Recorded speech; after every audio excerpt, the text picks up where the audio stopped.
कांशीराम साहब के चरणों में श्रद्धा अर्पित करते हुए हम सबके नेता बहन मायावती जी को सम्मान अर्पित करते हुए हमारे मंच की शोभा बढ़ा रहे हमारे भाई राज्यसभा सदस्य आदरणीय मुर्शाद अली साहब, मंच पर बैठे हुए हमारे सभी पार्टी के पदाधिकारी, हमारे नेता प्रत्याशी भाई इरफान एडवोकेट जी, हमारे फिरोजाबाद प्रत्याशी भाई चौधरी बशीर जी।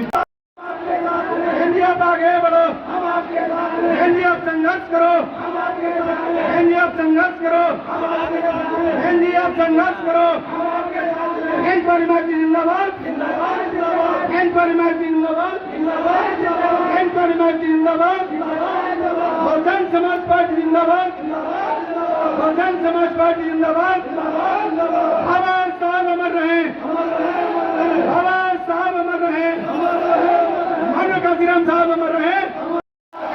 आप आगे बढ़ो, आप आगे बढ़ो। हमारी मायावती जी जिंदाबाद, जिंदाबाद, जिंदाबाद। हमारी मायावती जी जिंदाबाद, जिंदाबाद, जिंदाबाद। आप संघर्ष करो, हम आपके साथ हैं। आप संघर्ष करो, हम आपके साथ हैं। सर्व समाज के सम्मान में, सर्व समाज के सम्मान में मैदान में बीएसपी की क्या पहचान, बीएसपी की क्या पहचान। हमारी मायावती जी जिंदाबाद, जिंदाबाद, जिंदाबाद।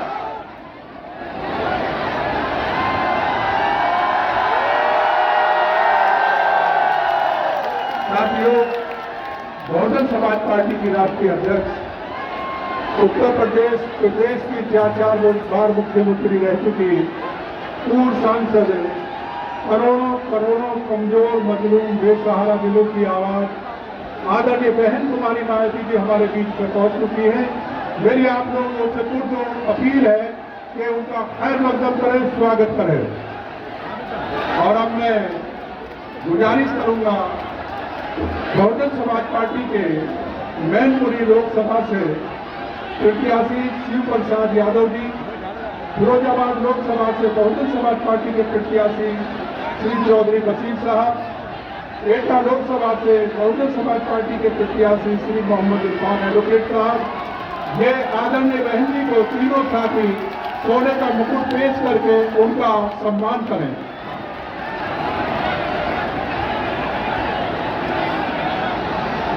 अब मैं ज्यादा समय न लेते हुए गुजारिश करूंगा बहुजन समाज पार्टी की राष्ट्रीय अध्यक्ष आदरणीय बहन कुमारी मायावती जी से कि वो आए और जनसभा को संबोधित करें।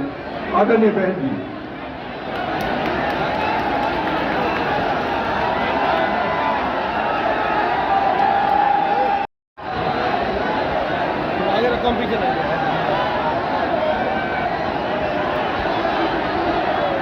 बीएसपी की इस चुनावी जनसभा में इकट्ठा हुए पार्टी के सभी छोटे बड़े पदाधिकारी एवं कार्यकर्तागण, आज आप लोग देश में व यहाँ आपके उत्तर प्रदेश स्टेट में भी लोकसभा के लिए हो रहे आम चुनाव में अपनी पार्टी के उम्मीदवारों के समर्थन में मुझे सुनने के लिए यहाँ इकट्ठा हुए हैं, तो उसके लिए मैं आप सभी लोगों का हार्दिक दिल से आभार प्रकट करती हूँ। वैसे आप लोगों को ये मालूम है कि हमारी पार्टी, वैसे आप लोगों को ये मालूम है कि हमारी पार्टी ये चुनाव कांग्रेस, बीजेपी व अन्य किसी भी विरोधी पार्टी तथा गठबंधन आदि के साथ नहीं, बल्कि अकेले ही अपनी पार्टी के बलबूते पर पूरी तैयारी व दमदारी के साथ ये चुनाव लड़ेंगे। इसके साथ ही हमने टिकट बंटवारे के मामले में भी सर्व समाज के लोगों को उचित भागीदारी दी। जिनको कामयाब बनाने के लिए अपनी पार्टी के लोग पूरे जी जान से लगे हैं। और इस संबंध में मैं ये बताना चाहूँगी कि हमारी पार्टी ने खासकर आपके मैनपुरी लोकसभा की सीट से, इसके बगल में एटा लोकसभा की सीट से, फिरोजाबाद लोकसभा की सीट से, तो हमने जिनको भी चुनाव के मैदान में उतारा है, तो ये तीनों के तीनों उम्मीदवार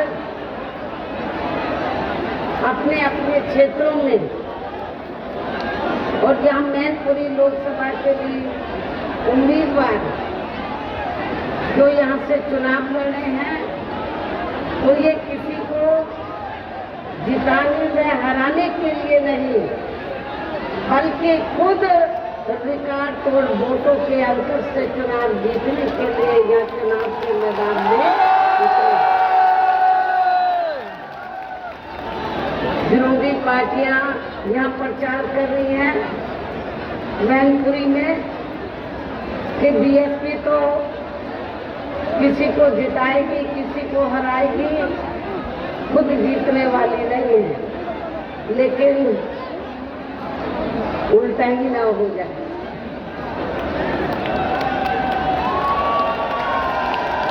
जो पार्टियां ऐसा कह रही हैं बीएसपी के बारे में, कई वही दोनों पार्टियां दूसरे और तीसरे नंबर पे ना चली हैं।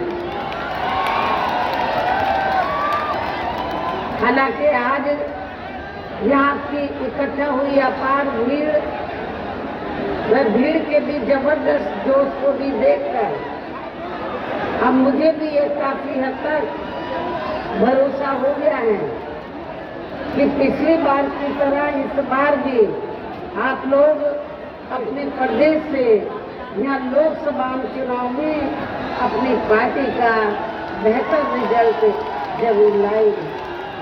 और इसके लिए अब मैं आप लोगों का ध्यान कुछ जरूरी बातों की तरफ दिलाना चाहती हूँ।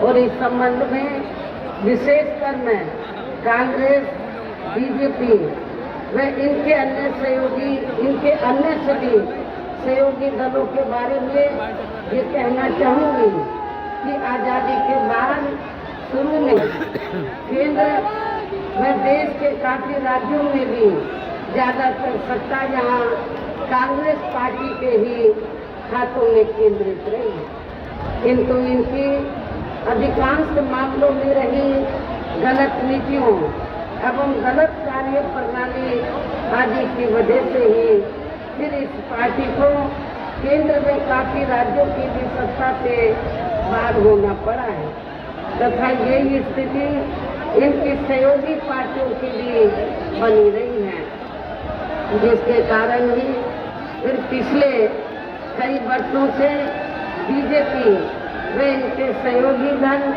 केंद्र एवं काफ़ी राज्यों की भी सत्ता में काबिज हो गए, लेकिन इनकी भी ज़्यादातर रही, यानी कि भारतीय जनता पार्टी की भी ज़्यादातर रही जातिवादी, पूंजीवादी, संकीर्ण, सांप्रदायिक व द्वेषपूर्ण नीतियों एवं कार्य प्रणाली आदि से तथा इनकी कथनी व करनी में भी काफ़ी अंतर होने की वजह से अब ऐसा लगता है इस बार ये पार्टी भी, यानी कि भारतीय जनता पार्टी भी केंद्र की सत्ता में आसानी से वापस आने वाली नहीं।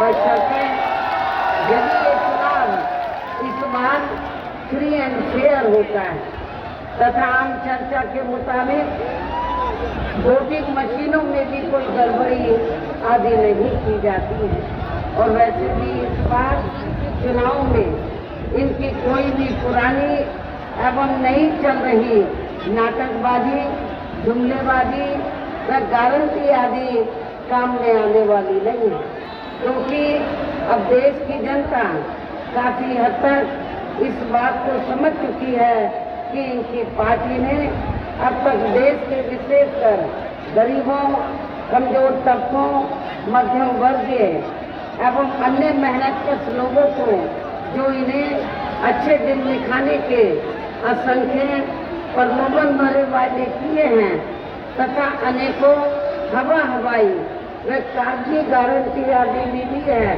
तो उनका जमीनी हकीकत में अभी तक इन्होंने लगभग 1/4 हिस्सा भी कार्य पूरा नहीं किया है, बल्कि इसके स्थान पर इनका ज्यादातर समय व ताकत भी या इनके अपने चहेते रहे बड़े बड़े पूंजीपतियों एवं धन्ना सेठों को ही ज्यादा से ज्यादा मालामाल व धनवान आदि बनाने में तथा इन्हें हर स्तर पर छूट देने में व बचाने में ही लगी रही हैं, जिनके अधिकांश आर्थिक सहयोग से ही ये पार्टी व अन्य पार्टियां भी अपना संगठन चलाती हैं तथा चुनाव भी लड़ाती हैं, जिसका काफी कुछ खुलासा OMCI रिपोर्ट से भी हो जाता है।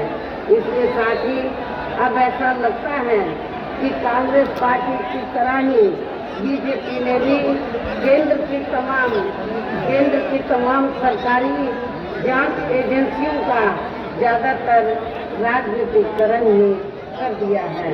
इसके अलावा देश के किसान वर्ग भी वर्तमान बीजेपी की सरकार ने शुरू से ही अपनी विभिन्न समस्याओं को लेकर काफी ज्यादा दुखी व परेशान रहे हैं और अभी भी हैं, जबकि यूपी में 4 बार हमारी पार्टी की रही सरकार ने इनके हितों का भी हर स्तर पर विशेष ध्यान रखा है। आज के उत्तर प्रदेश में जिस क्षेत्र में भी जो भी खेती होती है तो उनको खेती करने के लिए हमने समय से सस्ते साधन उपलब्ध कराए और उनकी फसल का भी उचित दाम दिया। ये भी आप लोगों को मालूम है। इतना ही नहीं बल्कि केंद्र में पूर्व की रही कांग्रेसी सरकार की तरह ही वर्तमान भाजपा सरकार में भी इनकी जातिवादी, हीन, सांप्रदायिक एवं पूंजीवादी सोच व नीतियों के चलते ही पूरे देश में सर्व समाज में से खासकर गरीबों, दलितों, आदिवासियों, पिछड़े वर्गों, मुस्लिम एवं अन्य धार्मिक अल्पसंख्यक समाज के लोगों का भी पूर्ण रूप से विकास व उत्थान आदि नहीं हो सका है। और इस संदर्भ में वैसे आप लोगों को ये मालूम है कि पूरे देश में यहाँ दलितों, आदिवासियों एवं अन्य पिछड़े वर्गों का सरकारी नौकरियों में वर्षों से अधूरा पड़ा आरक्षण का कोटा भी अभी तक पूरा नहीं भरा गया है। विशेषकर SC व ST वर्गों के सरकारी कर्मचारियों का पदोन्नति में आरक्षण भी अब काफी हद तक प्रभावहीन ही बना दिया गया है। और इससे भी ज्यादा दुखी बात यह है कि जब आपके उत्तर प्रदेश में समाजवादी पार्टी की सरकार थी तो इस सरकार ने तो इन वर्गों के कर्मचारियों का पदोन्नति में आरक्षण ही बिल्कुल खत्म कर दिया था। साथ ही केंद्र व राज्यों में भी विरोधी पार्टियों की रही सरकारों ने इन सभी वर्गों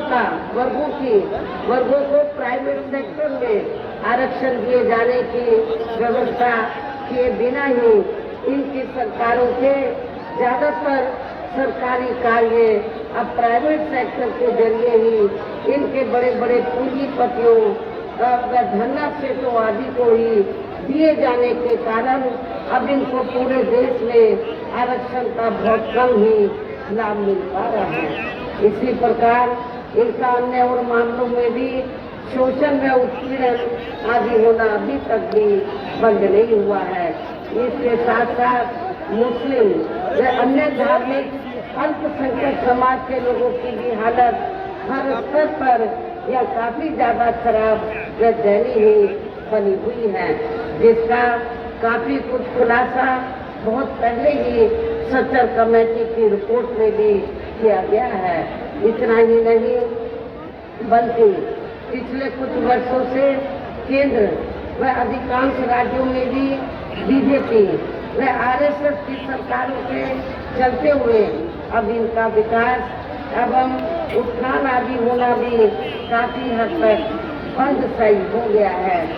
आए दिन इन पर खासकर हिंदुत्व की आड़ में हो रही जनजाति भी यह काफी ज्यादा चरम सीमा पर पहुंच चुकी है। इनके साथ साथ अपर कास्ट समाज में से विशेषकर गरीब लोगों की भी हालत हमें कोई खास अच्छी नजर नहीं आती है। इनकी गलत कृषि नीतियों के कारण किसान वर्ग भी आए दिन आंदोलित ही रहता है। साथ ही इनकी गलत आर्थिक नीतियों की वजह से देश की अर्थव्यवस्था पर भी इसका काफी बुरा प्रभाव पड़ रहा है, जिससे यहाँ विशेषकर छोटे एवं मध्यम वर्गीय व्यापारी वर्ग भी काफी ज्यादा दुखी व परेशान है। और अब केंद्र में पूर्व की रही सरकारों की तरह ही वर्तमान भाजपा सरकार में भी यहाँ पूरे देश में गरीबी, बेरोजगारी एवं महंगाई आदि भी लगातार काफी ज्यादा बढ़ रही है। देश में हर स्तर पर फैला भ्रष्टाचार भी अभी तक खत्म नहीं हुआ है। साथ ही अपने देश की सीमाएं भी अभी तक पूरे तौर से सुरक्षित नहीं है। ये भी बड़ी चिंता की बात है। ऐसे में अब आप लोगों को देश में हो रहे लोकसभा चुनाव में कांग्रेस, बीजेपी व इनकी सहयोगी पार्टियों को भी केंद्र की सत्ता में आने से जरूर रोकना है। जिनकी गलत नीतियों व गलत कार्य प्रणाली आदि को आप लोग काफी हद तक आजमा भी चुके। यादव को जो बहुत ही सामाजिक हैं, गरीब और मजलूमों की काफी मदद भी करते हैं जरूरत पड़ने पर, तो हमने मैनपुरी लोकसभा की सीट से श्री शिव प्रसाद यादव को चुनाव के मैदान में उतारा है।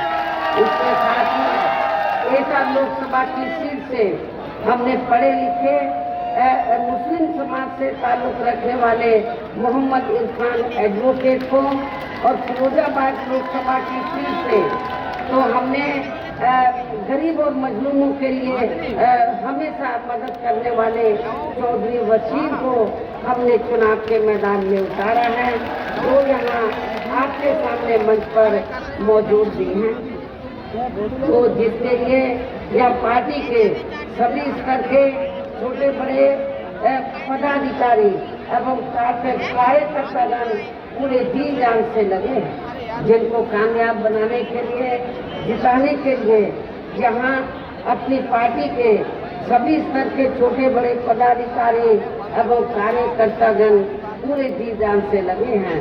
और अब अंत में मेरा यही कहना है कि आप लोगों को वोट पड़ने वाले दिन यहाँ बीएसपी के अपने इन सभी लोकसभा उम्मीदवारों को अपनी पार्टी का जो हाथी चुनाव चिन्ह है, हाथी चुनाव चिन्ह के सामने वाले बटन को दबाकर आप लोगों को इन तीनों प्रत्याशियों को जरूर कामयाब बनाना है।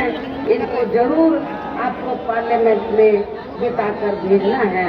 इस खास अपील के साथ ही अब मैं अपनी बात यही समाप्त करती हूँ। जय भीम, जय भारत।